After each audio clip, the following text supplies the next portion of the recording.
तो हेलो दोस्तों, कैसे हैं आप लोग। आशा करते हैं आप लोग स्वस्थ मस्त और अपनी पढ़ाई में एकदम पूरे जोश के साथ व्यस्त होंगे। तो दोस्तों, आज हम लोग कक्षा 10 के मैथ के बुक से अध्याय नंबर 2, जिसका नाम है बहुपद, इस चैप्टर को पढ़ने वाले हैं। तो इस बहुपद चैप्टर को पहले तो हम जानेंगे कि बहुपद होता क्या है। तो चलिए शुरू करते हैं और जानने की कोशिश करते हैं कुछ बहुपद के बारे में, कुछ जो जरूरी बातें हैं।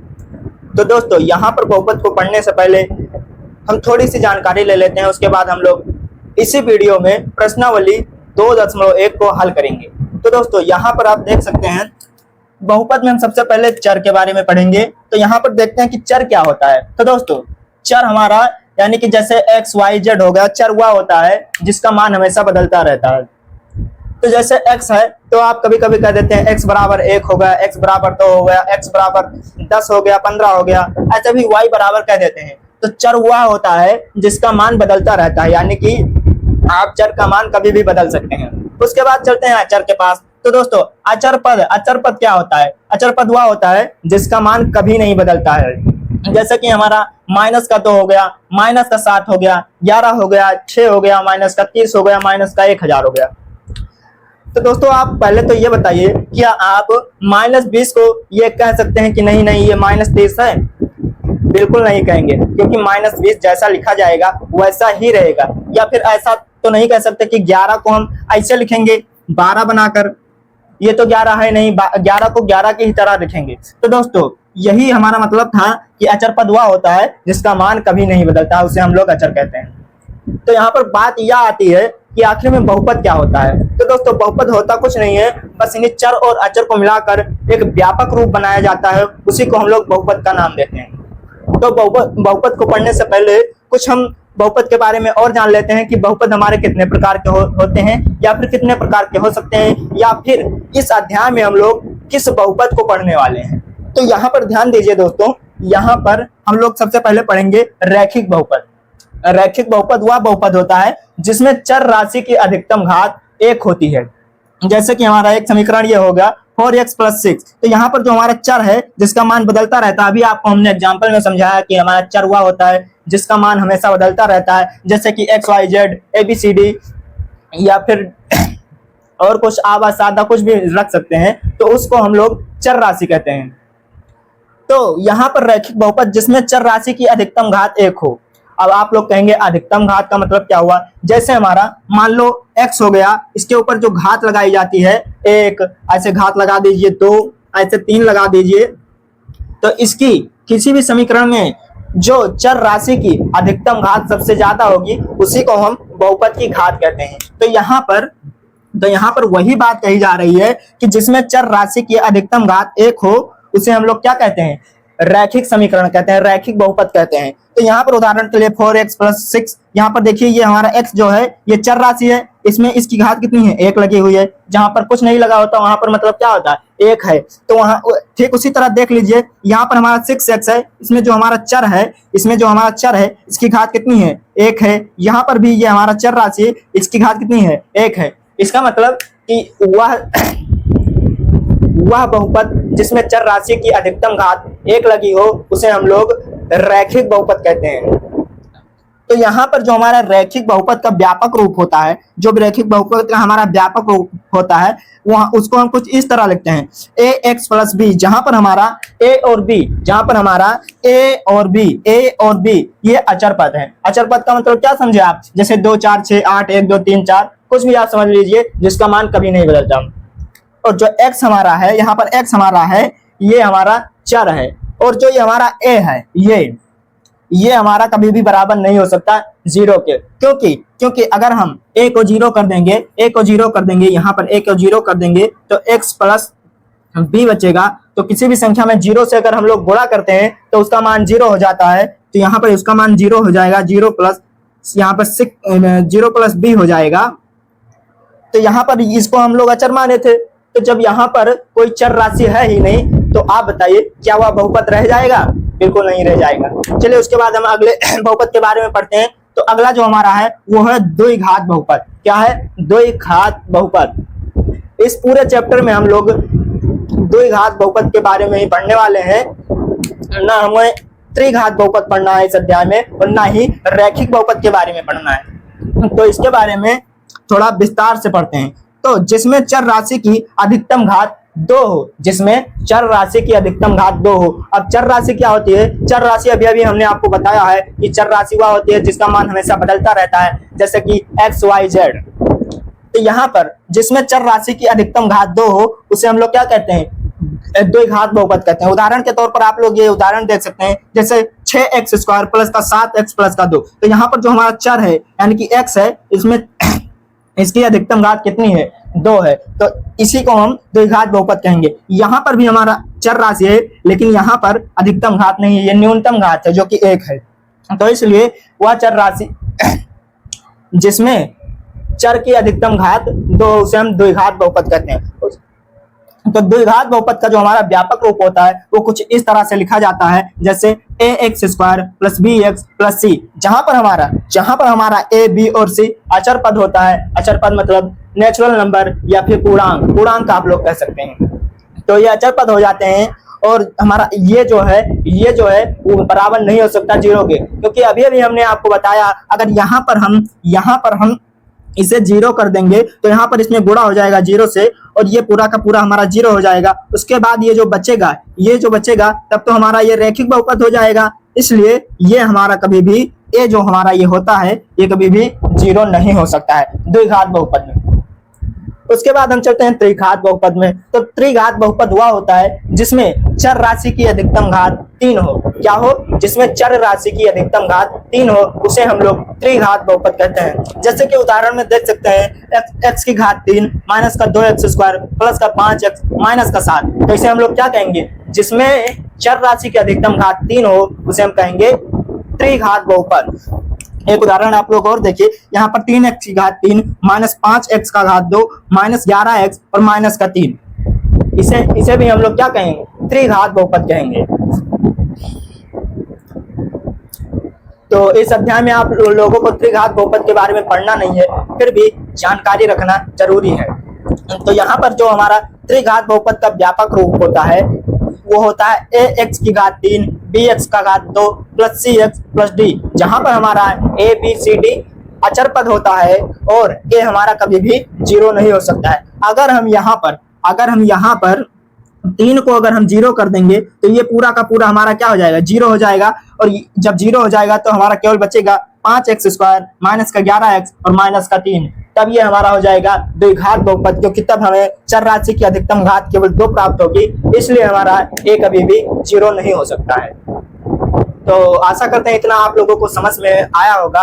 आप लोग इसका स्क्रीनशॉट लेना चाहते हैं तो ले सकते हैं। उसके बाद हम सीधे चलते हैं प्रश्नावली 2.1 पर।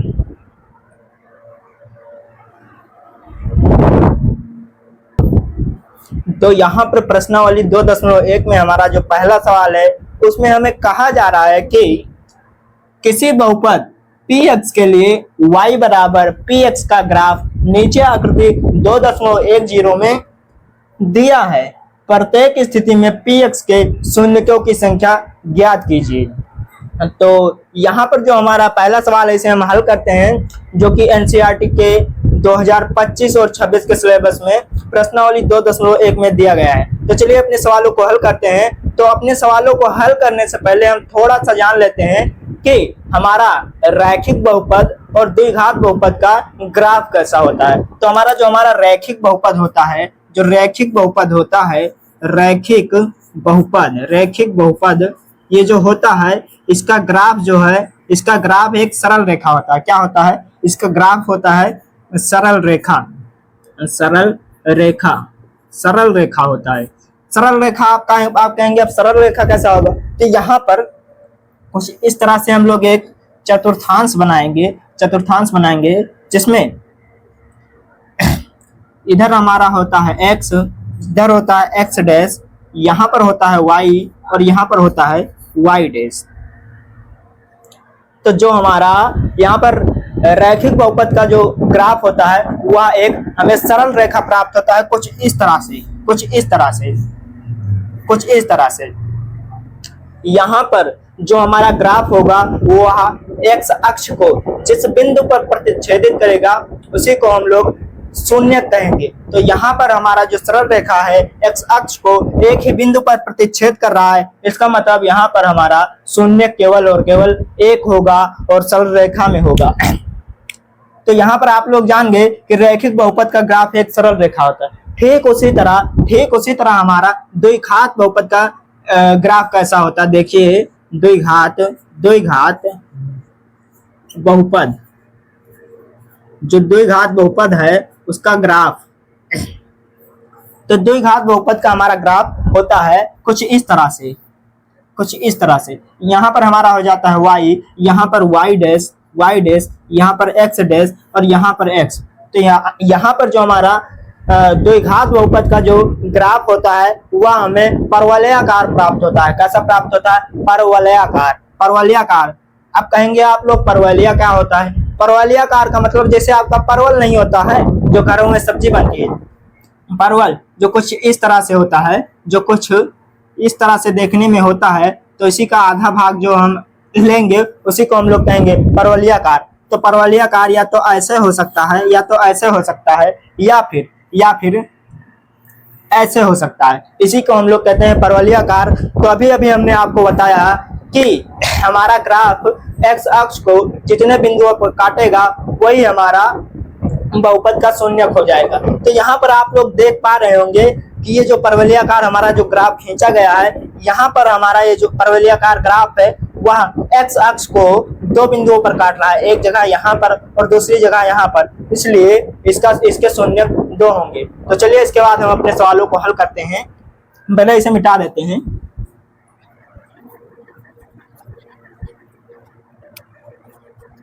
तो यहाँ पर जो हमारा पहली आकृति दी गई है वो कुछ इस तरह से दी गई है। पहली आकृति हमारी इस तरह से और इस तरह से। यहाँ पर हमारा हो जाएगा y डैश, यहाँ पर हो जाएगा y, यहाँ पर हो जाएगा x और यहाँ पर हो जाएगा x डैश। और यहाँ पर जो हमारा है ग्राफ खींचा गया है, क्या करा गया है? यहाँ पर हमारा ग्राफ खींचा गया है और ये हमारा सेंटर है, ये मध्य बिंदु है। तो यहाँ पर आप लोग अब बताइए कि क्या ये जो ग्राफ खींचा गया है या एक्स अक्ष को किसी भी बिंदु पर काट रहा है? यहाँ पर आप लोग देख पा रहे होंगे कि ये जो ग्राफ हमारा ये वाला ये ग्राफ खींचा गया है, ये इस एक्स अक्ष को, ये जो एक्स अक्ष है इस एक्स अक्ष को कहीं भी नहीं काट रहा है। तो यहाँ पर हम लोग लिखेंगे, यहाँ पर उत्तर में लिखेंगे शून्यकों की संख्या 0 है। क्या लिखेंगे? यहाँ पर शून्यकों की संख्या 0 है। 0 क्यों है? क्योंकि यहाँ पर जो हमारा ग्राफ खींचा गया है वह एक्स अक्ष को किसी भी बिंदु पर नहीं काट रहा है। तो यहाँ पर लिखेंगे शून्यकों की संख्या 0 है। वो भी ये भी लिखेंगे कि यहाँ पर शून्यकों की संख्या 0 क्यों है। तो यहाँ पर लिखेंगे क्योंकि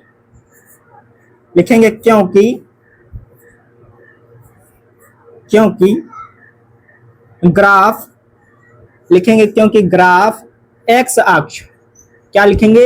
एक्स अक्ष को किसी भी बिंदु पर नहीं काट रहा है, किसी भी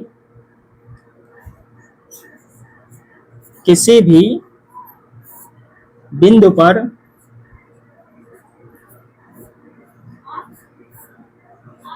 नहीं काट रहा है। तो यहाँ पर जब एक्स अक्ष पर ग्राफ हमारा एक्स अक्ष को किसी भी बिंदु पर नहीं काट रहा है, इसलिए हमारे इस ग्राफ में शून्यकों की संख्या 0 है। दोस्तों आप लोग याद रखिएगा, ये जो ग्राफ आपका पेपर में आएगा, बस केवल आपको कुछ नहीं करना है, यही देखना कि ग्राफ जो खींचा गया है वह एक्स अक्ष को प्रतिच्छेदित यानी काट रहा है या नहीं काट रहा है, उसी के हिसाब से आप लोगों को बता देना है कि इसके कितने शून्यक होंगे। हमारा जो ग्राफ खींचा जाएगा वह एक्स अक्ष को जितने बिंदुओं पर काटेगा उतने ही हमारे शून्यक होंगे। उसके बाद चलते हैं हम अगले सवाल पर। तो यहाँ पहले का जो दूसरा सवाल है उसकी आकृति कुछ दी गई है कुछ इस तरह से। दूसरा जो हमारा सवाल है उसमें दूसरी आकृति जो है दूसरी आकृति हमारी है, यहां पर हमारा कुछ इस तरह से दिया गया है। यहां पर हमारा हो जाएगा y, यहां पर हो जाएगा y, यहां पर हो जाएगा y डैश, यहां पर हो जाएगा x और यहां पर हो जाएगा x डैश। तो इसमें जो ग्राफ खींचा गया है, इसमें जो ग्राफ खींचा गया है कुछ इस तरह से खींचा गया है। जो ग्राफ हमारा खींचा गया है कुछ इस तरह से खींचा गया है। तो यहाँ पर आप लोग देखिए कि यहाँ पर जो ग्राफ हमारा है एक्स अक्ष को कितने बिंदुओं पर काट रहा है। तो यहाँ पर आप लोग देख पा रहे होंगे कि ये जो ग्राफ हमारा खींचा गया है एक्स अक्ष को केवल और केवल एक बिंदु पर काट रहा है। क्योंकि जो y अक्ष पर काटेगा उसे हमें बताना नहीं है, जहां पर x अक्ष को काटेगा वही हमें बताना है कि उतने ही हमारे शून्यक हैं। तो यहाँ पर लिख देंगे, यहाँ पर लिख देंगे, यहाँ पर लिखेंगे शून्यकों की संख्या, शून्यकों की संख्या एक है। क्या है? शून्यकों की संख्या एक है। क्यों एक है? क्योंकि ग्राफ हमारा एक्स अक्ष को केवल और केवल एक बिंदु पर ही काट रहा है। अब यहाँ पर लिखेंगे क्योंकि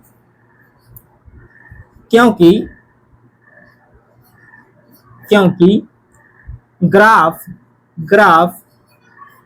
एक्स अक्ष को एक बिंदु पर एक ही बिंदु पर काटता है,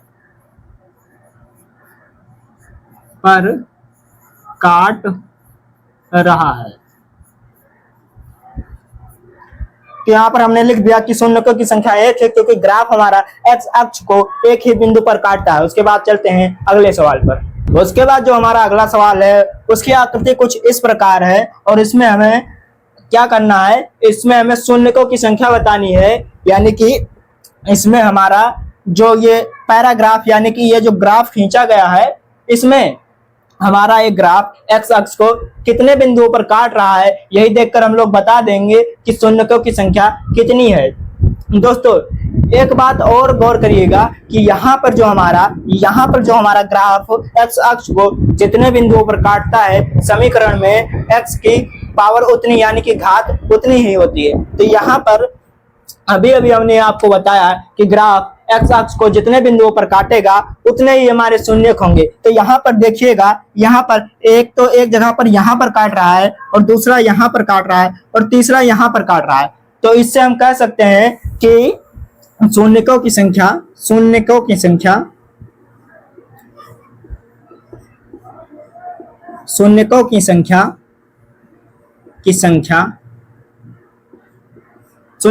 यहाँ पर कितनी है?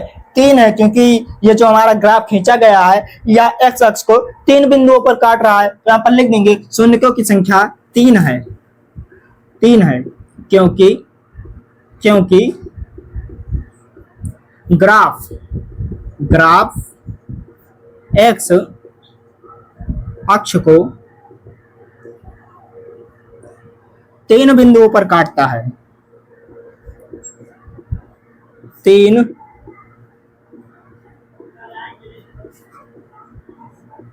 बिंदुओं पर काटता है। तो यही हमारा आंसर हो जाएगा, क्योंकि ग्राफ हमारा एक्स अक्ष को 3 बिंदुओं पर काटता है इसलिए हमारे शून्यकों की संख्या 3 हो जाएगी। उसके बाद चलते हैं अगले सवाल पर। तो अगला सवाल जो हमारा है वो है, उसमें जो है कि हमारा ग्राफ कुछ इस तरह से खींचा गया है। ये हो जाएगा y डैश, ये हो जाएगा x, ये हो जाएगा y और ये हो जाएगा x डैश। यहाँ पर जो कामा लगाया जाता है इसी को हम कहते हैं डैश। तो यहाँ पर x dash, x y dash, तो यहाँ पर हो जाएगा हमारा इसका मध्य बिंदु जिसे हम 0 लिखते हैं या फिर o लिखते हैं। तो हमारा जो अगला है चौथा सवाल है, चौथा है, ये हमारा चौथी आकृति है। तो इसमें चित्र को इस प्रकार दिया गया है, इस तरह से। और अभी हमने बताया कि जिसमें हमारा परवलयाकार चित्र मिलेगा उसमें क्या होगा, उसमें हमारे 2 शून्य होंगे। तो यहाँ पर आप ध्यान से देखिए और बताइए, यह ग्राफ जो खींचा गया है, ये वाला जो ग्राफ खींचा गया है, यह एक्स अक्ष को कितने बिंदुओं पर प्रतिच्छेद यानी कि काटता है। तो यहाँ पर आप देखकर कहेंगे कि भैया यहाँ पर जो हमारा ग्राफ खींचा गया है वह एक्स अक्ष को 2 बिंदुओं पर काटता है, इसलिए हमारे इस आकृति में शून्यकों की संख्या 2 होगी। यहाँ पर ये देखिए, एक बिंदु पर यहाँ काट रहा है और एक बिंदु पर यहाँ, तो यहाँ पर लिख देंगे कि शून्यकों की संख्या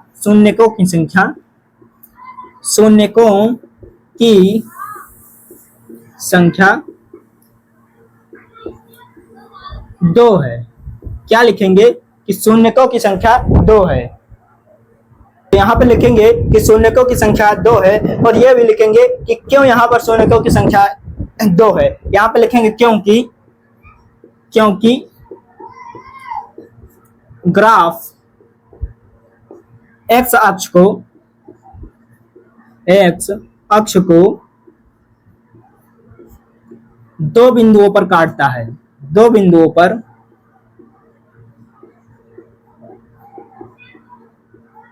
काटता है। तो यही हमारा आंसर हो जाएगा। इसमें लिख देंगे कि शून्यकों की संख्या 2 है क्योंकि ग्राफ हमारा एक्स अक्ष को 2 बिंदुओं पर काटता है। उसके बाद हम चलते हैं पहले के 5वें सवाल पर। तो इसे पहले मिटा देते हैं।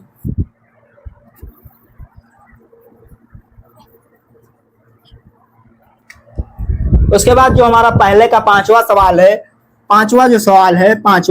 उसमें ग्राफ कुछ इस प्रकार बनाया गया है। यहाँ पर हमारा हो जाएगा, यहाँ पर हो जाएगा x, यहाँ पर हो जाएगा x डैश, यहाँ पर हो जाएगा y और यहाँ पर हो जाएगा y डैश। तो यहाँ पर हमारे ग्राफ में दिया गया है कुछ इस तरह से आकृति। चलिए बुक से देख लेते हैं क्योंकि बनाने में टाइम लगता है। तो यहाँ पर आकृति कुछ इस तरह से दी गई है। यहाँ पर ऐसे करके और ऐसे दी गई है।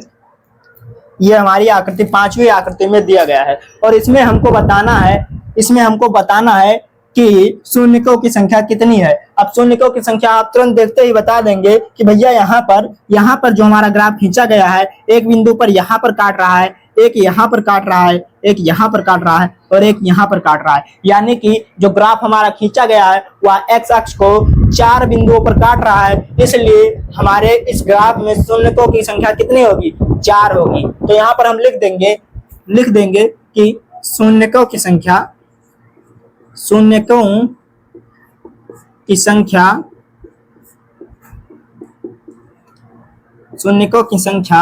4 है। कितनी है?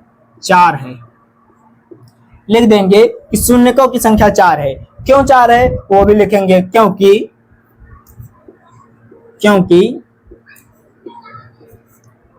क्योंकि ग्राफ जो हमारा ग्राफ है, ग्राफ वो एक्स अक्ष को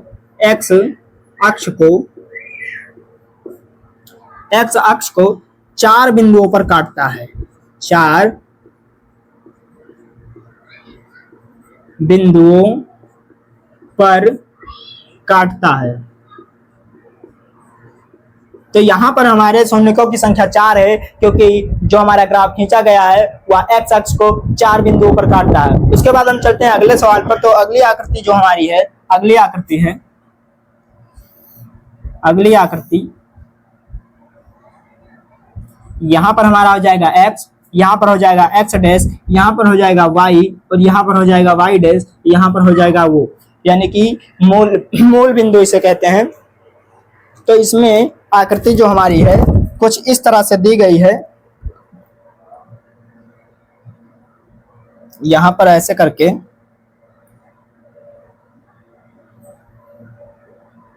यहाँ पर आकृति हमारी कुछ इस तरह से दी गई है,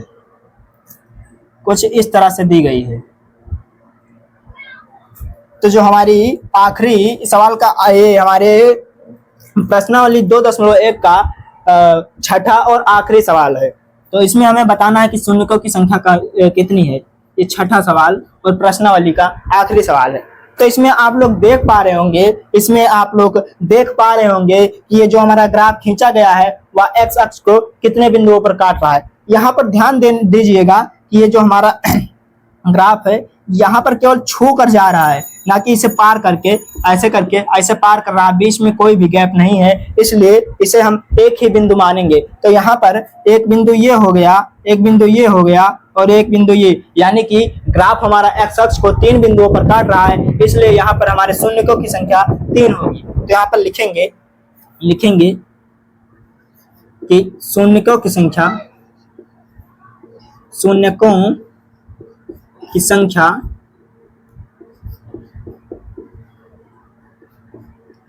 3 है। क्या लिखेंगे? शून्यकों की संख्या 3 है। क्यों है? क्योंकि ग्राफ एक्स अक्ष को 3 बिंदुओं पर काटता है, 3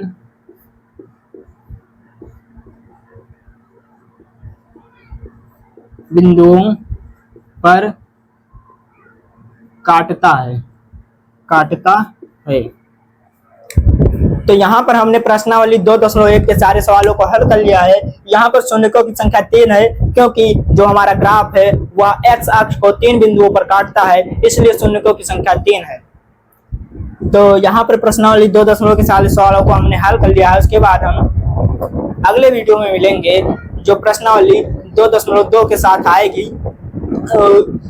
वीडियो को स्किप करने से पहले आप लोगों को बताना चाहेंगे कि आप अगर हमारे चैनल पर नए हैं तो हमारे यूट्यूब चैनल और पीडीएफ टेलीग्राम चैनल को जिसका नाम गौतम प्रताप एसआर है, इसे सब्सक्राइब जरूर करें और इसे ज़्यादा से ज़्यादा जितना हो सके शेयर करें। तब तक के लिए बाय बाय, टेक केयर, मिलते हैं नेक्स्ट वीडियो में।